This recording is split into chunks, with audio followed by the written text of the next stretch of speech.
the more we were doing more work, you could see that buyers would just go away to salespeople. Like, you're just not providing any value to me. The other thing I realized is that a lot of our organizations are optimized for a sales process. We're not optimized for a buyer experience. So for me, I went and started to build out frameworks around how do we get closer to a buyer during the journey that they need to go through. A lot of companies will find the time it takes to close a mid-market between the time it takes to enterprise is not always as long as they think. Why do we spend so much time on mid-market when we can just shift a little bit, even just the upper mid-market? Maybe the ACV is higher, of course. So we go from 25 to 50K, just that even. That means that we're getting more money in the business. When we started Docket, our ACV was about 2021. And then we realized that it's pretty much the same effort for us to close, like, upper mid market and enterprise kind of deals. So our ACV has pumped up to like 45 now. So, and we didn't do a lot of different things, right? We just adjusted the ICP and then started targeting different things. And probably the sales cycle expanded by like a week, maybe. That's pretty much it. This conversation twice, which is around ICP, where I was saying that like a lot of the work that we're doing around ICP is really to drive our efforts so that we can take a targeted approach, right? Like a really like sales six approach into the market and make sure that we find the right people. But I think there's a lot of companies that don't have the volume of leads and they are too rigid when it comes to inbound. Because these days, remember, companies are becoming leaner. So where you're like, we only work with companies that have 100 employees, maybe they're doing really well with 25 now and they do need your solution. So I think we have to give a little bit of flexibility in some of the ways that we're thinking about dealing with companies today, because honestly, you'll be surprised who has money. Welcome to the Rethink Revenue podcast, where go-to-market teams and ambitious revenue leaders break down the toughest challenges, winning strategies, and cutting-edge tech, especially AI, that are driving growth. But it's not just about today. This show looks ahead to the future, where AI will redefine what it means to be a GTM leader. Hi, everybody. Welcome to yet another episode of Rethink Revenue podcast. Today, I'm so excited to welcome Hannah Ajikawo to our podcast. Hannah is an award-winning go-to-market consultant and is the founder of Revenue Funnel. She helps B2B scale-ups unlock growth and optimize revenue engines. She has more than 16 years of experience in the sales tech, martech, go-to-market landscape. She has also been recognized as a LinkedIn Top Voice, LinkedIn Sales Insider, Salesforce Influencer, and I think Demandbase also recognized you as the 100 most powerful women in sales. Right, Hannah? That's correct, yes. Awesome. We are super excited. Thanks a lot for joining us, and we can't wait to dive in. Okay, how long we got? Because I can chat. So let's take it as it comes. Let's dive into the deep end of the pool. The first question I really like asking in our podcast, Hannah, is what is keeping you at night as a revenue leader in 2025? So there's two things that's keeping me up at night. So one is my son, because he just does not sleep. Like, he doesn't sleep. So I'm always open to suggestions for any kind of remedies or processes to help him settle down. How old is your son? He's 7.5. So he is Okay. full of energy all day, every day. The other thing is I'm very, very invested when it comes to the work that I will do with customers. So my brain is always ticking. I'm always thinking, what else can we do? Like, how else are they thinking about that? How should they be thinking about AI? Like, how mature is their organization? Can we roll something out that way? So my brain is constantly ticking about what value can I bring to my customer? How can we help them to get more aligned to the B2B buyer journey, which is everything that we do here at Revenue Funnel. Got it. For people to put things into context, can you explain what are the kind of companies that you work with? What is the stage that you work with? And let's say the top Yeah. three problems that they come to you with? Yeah, no, these are good questions. So we primarily work with B2B tech and services organizations who are doing more than 5 million in revenue, which is typically, you know how it is, it varies, but let's just assume that they're Series A and above. So it would be up to sort of a scale up, so maybe 100 million or so in revenue. And the problems that they typically come to us with is one around, we need to grow, which is everyone's dream, but we don't feel like we have a clear plan for how we're going to do that. The other problem is we have been performing okay as an organization. We now have ambitions to grow a bit faster, and we lack the sophistication that's required across revenue operations and a sophisticated go to market to allow us to have a plan that we can actually execute. There's a lot of companies that are just like doing stuff, moving forward, and it's okay. It's not efficient. They just don't know about these things. So we want to help bring sophistication into it. The other side of things is an organization that is maybe not performing as they should. And they genuinely just need new expertise in to help them to figure out what is happening inside our funnel from end to end and what can we do to optimize that. So we're all about building very clear, articulate plans that someone can pretty much lift up and just go implement in the field. And when you think about this, do you think it in the sales funnel, or do you think about it as the like all the way from marketing all the way through to sales and then post sales? What is the phase that you really help them with? No, great question. So we're advocating everything for full revenue visibility and ownership. So we look at everything from the moment that a prospect considers the problem that you think you solve well through to when they have a great experience with you as a customer and they're in a position to recommend and refer you to others. So when someone says to me, Hannah, we need to grow and we need to drive more pipeline, my first goal is to figure out how they're thinking about pipeline and revenue, because a lot of people are like, oh, I just need to get more leads, which is fine, but they see that as something that can only be generated through marketing. We see lead generation, top of funnel, that can be activated from anywhere inside your existing funnel, right? So you might have existing conversations with prospects where opportunities can be created if you plan for it. You might have moments where a new customer signs up, and that's the point where you can identify ways to operationalize new leads that surface there. So we're looking at the whole funnel, thinking where can we optimize for more conversions, and where can we try to generate leads that go back into the top of the funnel and then help to grow your business. Got it. And how did the whole idea of revenue funnel come about? Like, what was the pain point that you really saw and you were like, I need to solve this? So it's I guess it's just been a culmination of all my experience. So the first thing is I worked in very, very big, large publicly traded companies, and I also worked in quite a lot of small startups. I like to call them like some of the disruptive ones because they were quite small. Some don't exist anymore. And the first thing I noticed is that in the startups they lack the process. In the big companies they had too much red tape. But when you start to take the energy and the mindset of a startup, but the process and the rigor of a big company, you recognize where things go wrong and right. And I kept getting into all of these environments where companies were not performing. And for me, culturally, I didn't understand why there were people still working in a company as underperformers. There's like really poor cultures in some of the companies. So I just got more curious about strategy. I kept thinking, what's marketing doing? Like, how does product work? How does finance come into this? What's this whole thing about strategy and budget? I didn't know any of these terms. I just was a rep most of the time, had my hat on. Then I started to get more into leadership and player coach roles where I was like, now I'm getting into the big conversation, the big boy conversations. I'm realizing why everything's so messed up. But then I started to do consulting more often.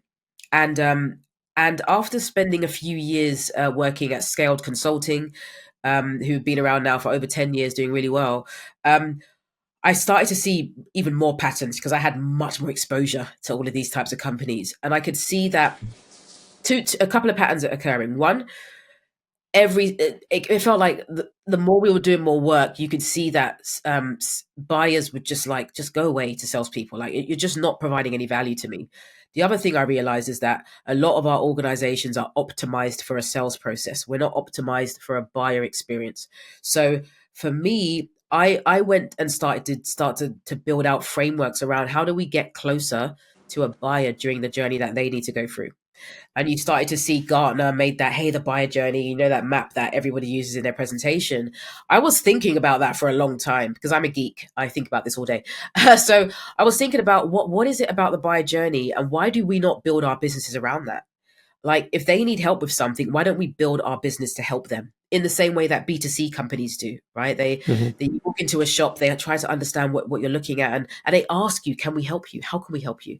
We say, you've done something, now I'm going to hold you back here and try to figure out if you're worthy of my time through a qualification or a discovery. We don't structure it to support customers. So Revenue Funnel was all of those ideas coming together and me thinking, how do I help particularly like growth leaders, CROs, people with a whole holistic view of revenue, figure out how they can grow more scalably and sustainably without annoying buyers, without overspending and overhiring. Like I was part of so many situations where companies were ramping up hiring and people were sitting on their hands for months and then they get fired, and I just didn't understand the logic behind that. So everything that I do is around trying to address that, right? So a buyer alignment, and how can we do something more sustainably and also have some fun while doing it. Absolutely. Let me ask you a couple of very specific questions about what you're seeing in the market right now. Yeah. One is about the market and one is about the problem. Even in the companies that you support, I assume that there are companies that are probably selling to SMB, mid-market, and enterprise.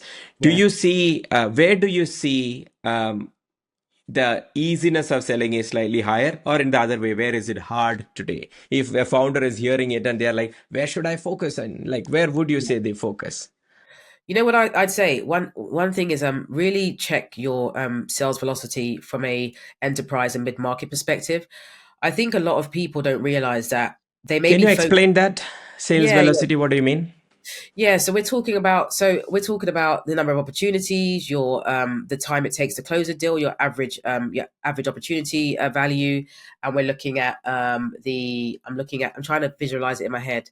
Um, so all of the metrics divided by basically the time it takes to close, based on whatever kind of cohort, right? So that's going to be how many the opportunities, how the average contract value, and we want to just wipe it like how long has it taken to close, because we want to see how quickly our deal's closing and how quickly is revenue coming in the business. Can we take an example? Sorry, I'm just trying to, help the listeners as much as possible. Can we take like a mid-market example and we can kind of walk through if this is the ACV, this is the sales cycle. Can you put some thumb rules so that people can think through this? Spot to do maths. That's your And I'll do the math for you. Just put that, some numbers. yeah, right. So we've got let's just say we've got a hundred opportunities that we have, right? We have 100 opportunities. I always put like this funnel on my post on LinkedIn. We have 100 opportunities. There's an ACV of, let's say, 25K, right? And then they convert at a 20% conversion rate. So out of those, like one in five of those opportunities are going to close. But then we want to kind of like divide that by the time it takes to close those deals. So that would be, I would say that's like a typical kind of mid-market company doing okay with their conversion rates. What people find is when they compare, so I'm just looking at the time it takes to close a deal. A lot of companies will find the time it takes to close a mid-market between the time it takes to enterprise is not always as long as they think. Mhm. And it's like, why do we spend so much time on mid-market when we can just shift a little bit, even just the upper mid-market, where we know when we look at those metrics of it having maybe the ACV's higher, of course. So we go from 25 to 50K, just that even. That means that we're getting more money in the business Yeah, faster, for the right? pretty much the same effort. For the same effort. So, Yeah. so we want to. So I always say, like, there's just some things, and sometimes we just don't take the time to always assess it, where we can identify those opportunities. So I say, when you look at the companies that I'm exposed to through customers or through coaching or whatever I'm doing, it's little things like that where they're like, "Damn, we just realized actually, there's only like maybe a month in it, and we're going to get much more money." So it's stuff like that. The other thing is that buyers are, from a buyer perspective, there is no tolerance for Mhm. you not knowing your stuff. There is no way you can step into a sales interaction, right? Let's just assume it's the first meeting or second meeting, and you have not done your homework. The way that it depletes trust and gets buyers, like they're just already on the next tab, just hoping that this call finishes fast.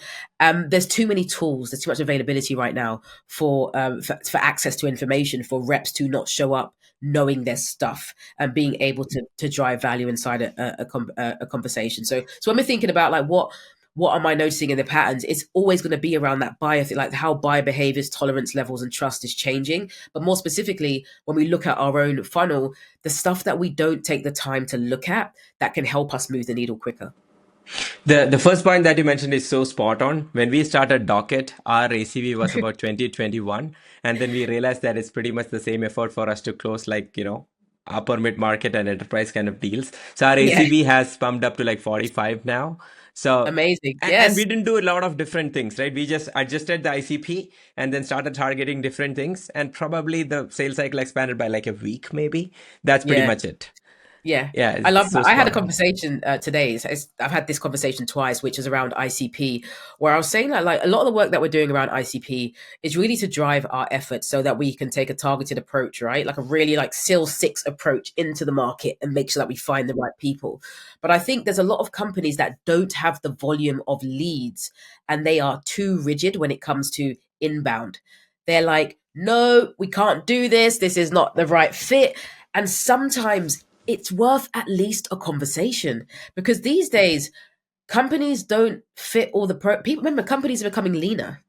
So where you're like, we only work with companies that have 100 employees, maybe they're doing really well with 25 now and they do need your solution. So I think we have to give a little bit of flexibility in some of the ways that we're thinking about dealing with companies today. Because honestly, you'll be surprised who has money to be able to afford your solution now. Don't say no to money. Go talk to Yeah. people.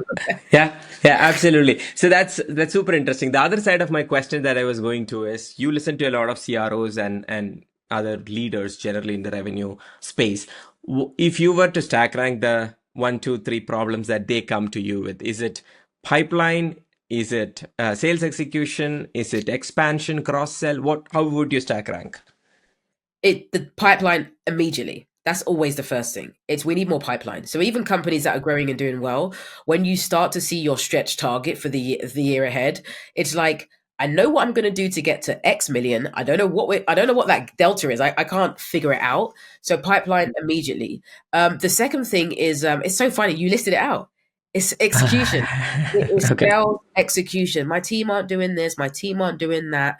We're not really very well aligned. Our conversion rates are pretty low. Like the win is in the conversion. You can change your business overnight by fixing the conversions across your funnel and not doing anything else in marketing spend. Nothing. Just do more with what you have. And but it's harder. It's the harder job. It's easier to just add an extra 10 grand or 20 grand to leads generation. The other thing I would say, what's the third thing on the list?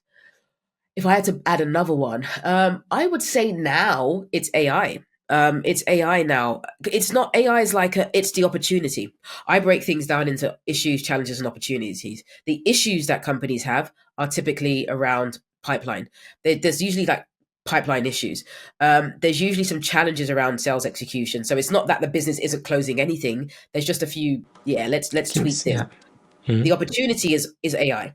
The opportunity is we need to do something with AI. We know that we should be integrating it into our go to market. We don't know what to do. And oh my God, I don't have the time to figure it out. So that's that last bit. So even in the deal conversations that I've had in the last 2 months, prospects are now asking me, how do you think about AI? How do you guys use AI in a business? How do you talk to customers about AI? How do you use AI day to day? Because they want to know, are we working with a firm who is thinking about the things that are important right now? Mhm. And the answer is yes. Understood. Yeah, yeah, perfect. So I kind of listed it down that way because that's what I am also hearing. I may not, since I sell Docket, I also get to speak with a lot of revenue leaders. One of the new terminologies that I'm hearing a lot is CROs are tasking RevOps people to go figure out the GTM AI strategy. And many times they come to us and say, hey, how do I go about this GTM AI? It is the exact same thing that you mentioned. How do we use Yeah. AI within our go-to-market stack? Yes. It's a super relevant conversation. And in your world so far, what are some of the exciting pieces of AI solutions that you have seen that addresses some of the problems that we talked about? Oh, so one thing is I'm really bad at memorizing the names of Names. platforms. So Uh-huh. just forgive Just me. sell the solution. No need for a name. So here's some things where I feel like there's like compulsory tech, right? So uh, everybody uh, everybody needs some kind of advanced conversation intelligence solution. I think a lot of us have those tools in place. It's just a non-negotiable. You have to have something like that in place.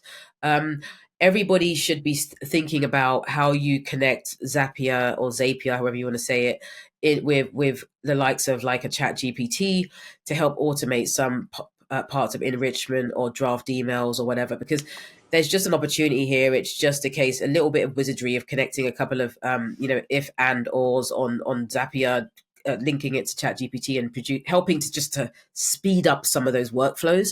The other thing that I think companies should, and remember, I think about the full funnel. So there should be tools being used to generate AI videos. There should be just to help get content out, help convert some of your written blogs into more animated visuals so people can see them and shorts.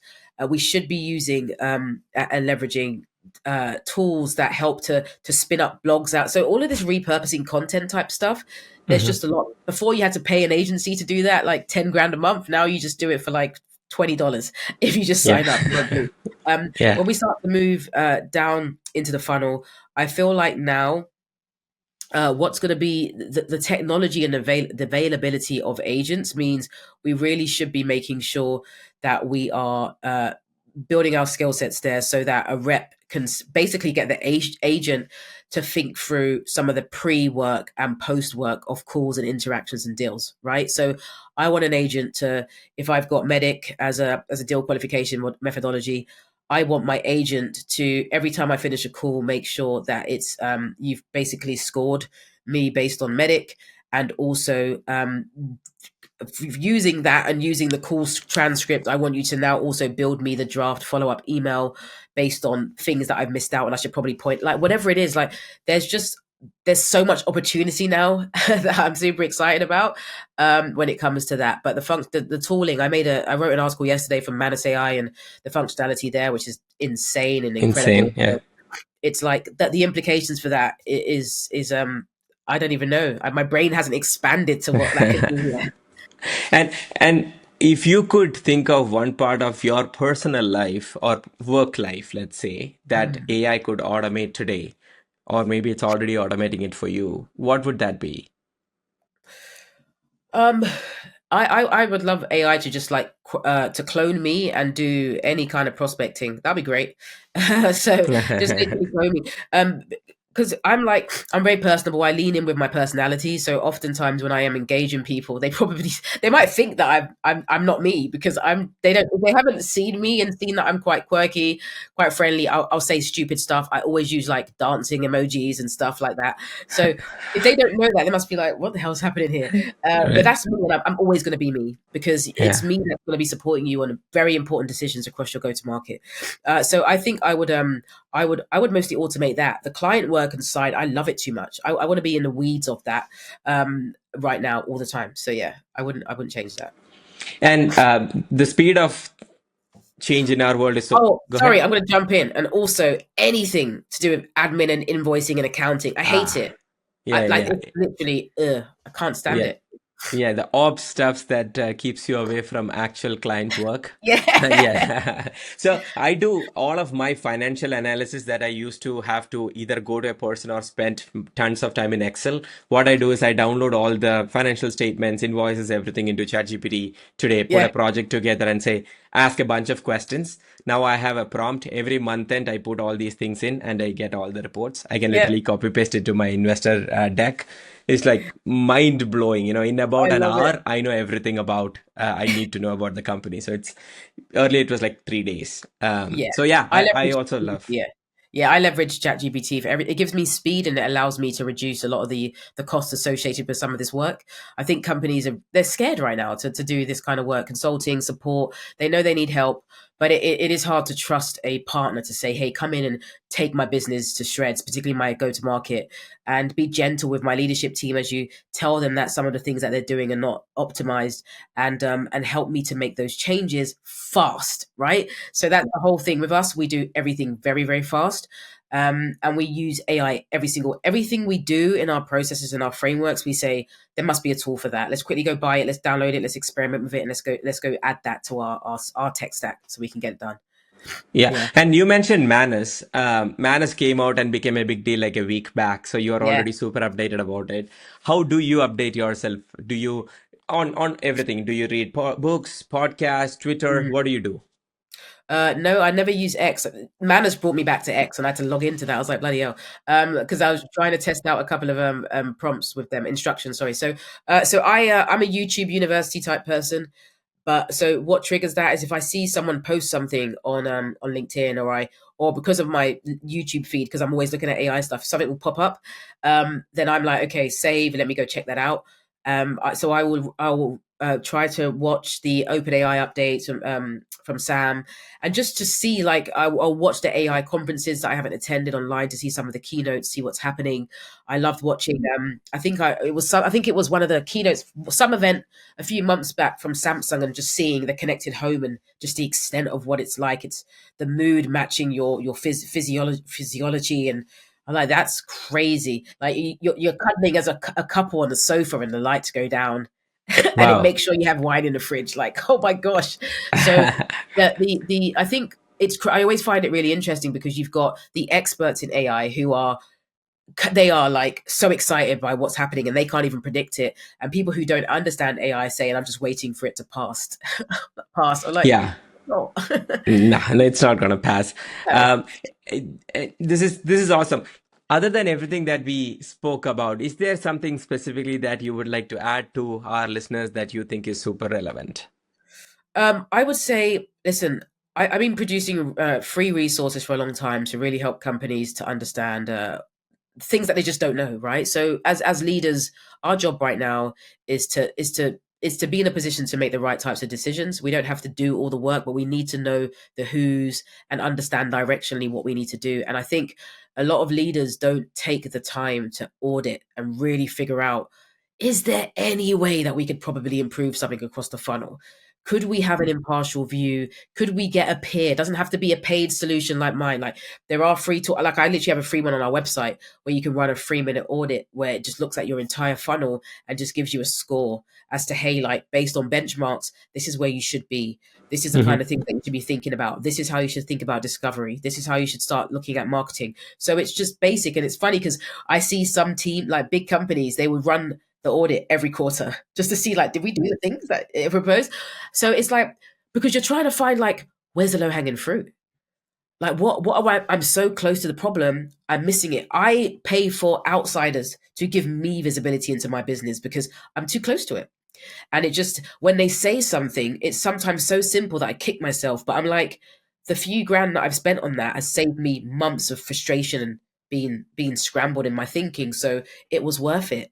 So yeah, I just encourage people to really sit down, find a way to get an impartial look at everything you're doing, and I promise you, you will find wins. We did an audit of 65 private equity backed tech companies that were in the range of maybe 10 to 400 million, and things like hundreds of broken links on the website, destroying the buyer journey. So you've got someone on your website, they're doing something, link don't work, I'm off, goodbye. You've got incorrect H1 headings, which means you're not being indexed properly on Google. You're not being optimized for generative engine optimization so that you can be in that sort of AI summary. You're not coming up, you're not showing up. So people are looking for you, but they can't find you. You've got nothing, no speed to lead on the website. So you're taking hours to respond to people. Sometimes leads are falling through the funnel because they're not being allocated at all. You've got like no automation at the front end of your journey, so you're forcing people to speak to reps. You've got double discoveries with reps and your AE, like junior reps. So it's like we're looking at this and we're like, I don't get why this is not being fixed. So Yeah. it's Yeah. like we were doing all these audits and looking at companies so we could see, and we just started to see all the patterns, and we're like, wow, this is very, very consistent. We see you get your funding, you hire a ton, you then sack a ton of people, and then everything starts to break after that. So yeah, I just say get a look and go look at stuff, and you'll be very surprised at where the opportunity is. But it's very close. Awesome. So, people who are listening to this podcast, take the moment, take this as a pause from Hannah, go back and start auditing. In fact, Hannah gave Yeah. a bunch of really amazing examples of specific places that you can go and check out. And obviously, there is a lot more. If you think you can audit it yourself, go do Zoom out. If you need external fresh eyes, then, probably that is the right thing for you to do. And Hannah, if listeners want to learn more about you, contact you, where should they go? Always go to LinkedIn. LinkedIn's what I call my playground. So I'm there. I still have a ton of connections that I can accept. Please connect and not follow, because if you follow, I won't know who you are. But please connect, and or Hannah at revenuefunnel.co.uk if you want to have a conversation. So yeah. Awesome. There you go, everybody. Thanks a lot, Hannah. Thanks a lot for joining. It was Thanks for amazing to having me. chat with you, and thanks for all the insights. Let's do it again sometime. Absolutely. Thank you so much, Arjun.